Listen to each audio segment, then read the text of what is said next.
Thank you for the opportunity of being a part of today's symposium. For a few moments, I'd like to address the Melbourne perspective on how we integrate hip surveillance with clinical care and clinical research. At the Royal Children's Hospital in Melbourne, we are really privileged to have an excellent multidisciplinary team. This consists of clinical nurse coordinators, physical therapists from the Motion Analysis Laboratory, and also affiliated with the CP surgical team. The two best known are Pam Thomason from the Gate Laboratory and Kate Willoughby in Hip Surveillance. And we have three surgeons who devote much of their time to the surgical care of children with cerebral palsy and other neuromuscular disorders. Physiotherapists play a key role in Melbourne, as they do in Vancouver and other centres. We very much agree with this paper published earlier in the year by our colleagues from Vancouver, Stacey Miller, Maureen O'Donnell and Kishore Molpuri. Physical therapists are indeed the key to hip surveillance for children with cerebral palsy. Reflecting on the central role of physiotherapists in Melbourne, I think it is to do with their excellent communication skills, the long-standing relationships that they build with parents and children, and so that in itself engenders a deep sense of trust, and that really helps us in our multidisciplinary management. So our PTs are central to all of our clinical and research efforts, and we simply couldn't imagine working without them. In terms of clinical roles, we have specific clinics which are run by physical therapists such as Kate Willoughby on their own without surgeons in attendance. These clinics are relaxed. The children enjoy them, the parents enjoy them, and they're a great asset to our overall service.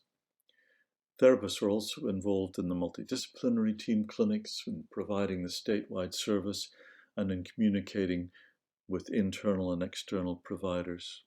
When it comes to surgical intervention, our therapists are key to preoperative assessments, helping to optimize the health of children before surgery, advising and providing perioperative equipment needs, and postoperative monitoring casts, braces, and advising on weight-bearing status. The journey of a child and the progress of their hip growth and development can be seen here as a series of radiographs. The number of the X-ray is the top right, the age is bottom left. So if we start with the top left, that is a first radiograph at age 11 months, severe cerebral palsy, GMSCS level 5, shunted hydrocephalus. As you move down to 2 and 3, the hips quickly displace. At 4, we've conducted adductor surgery and the hips are back in, but only temporarily. At the bottom of that row, number 6, the hips have redislocated. Then there's bony surgery, and then there's relative hip stability. Now, this is very important to surgeons to plan and monitor intervention, but this information can also be summarized in a run chart, such as provided here by Kate Willoughby. The MP for the right hip is the blue line over time, and the MP for the left hip is the red line over time. You can see the peaks when the MP goes up to 100% and the hips dislocate, and then the relative stability after bony surgery. These run charts are extremely informative. Parents find them intuitive and easy to understand the decisions that we make when graphically displayed in this manner.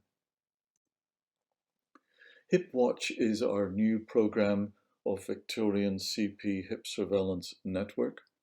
It's the outcome of a knowledge translation project which was developed and co-designed with parent and clinician stakeholders. It was developed following physiotherapist-led research into health professionals' experiences and barriers in hip surveillance, and the experiences of parents and children. Kate carried out detailed process mapping to identify barriers and hurdles. The detail of this busy slide is not important, it's the process. It's looking at the process of how parents and children navigate the complexity of our system.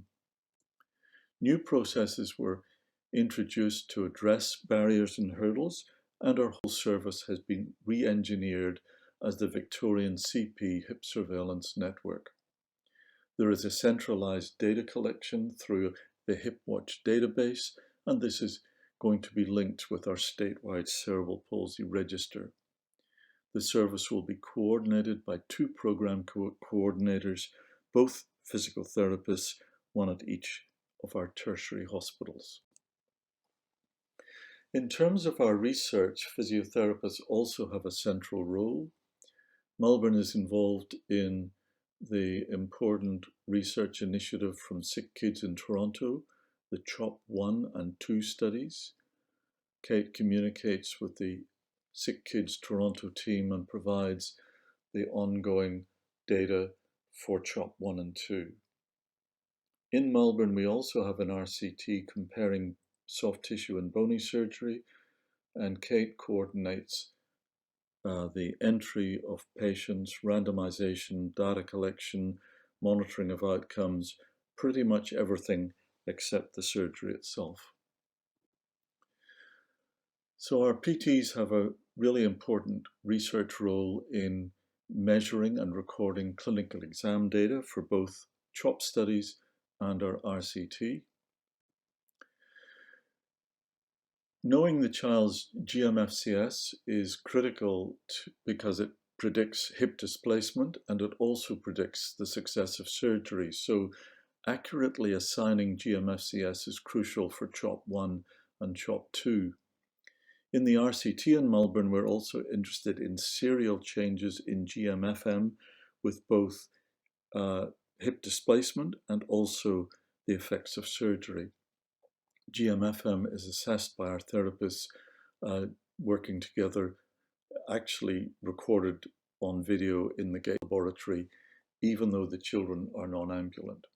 And here are two of our therapists working together, making measurements of hip range of motion, hip extension, and an assessment of femoral neck end eversion in the prone position.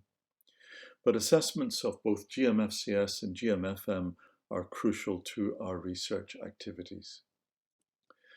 I'd like to thank you for your kind attention.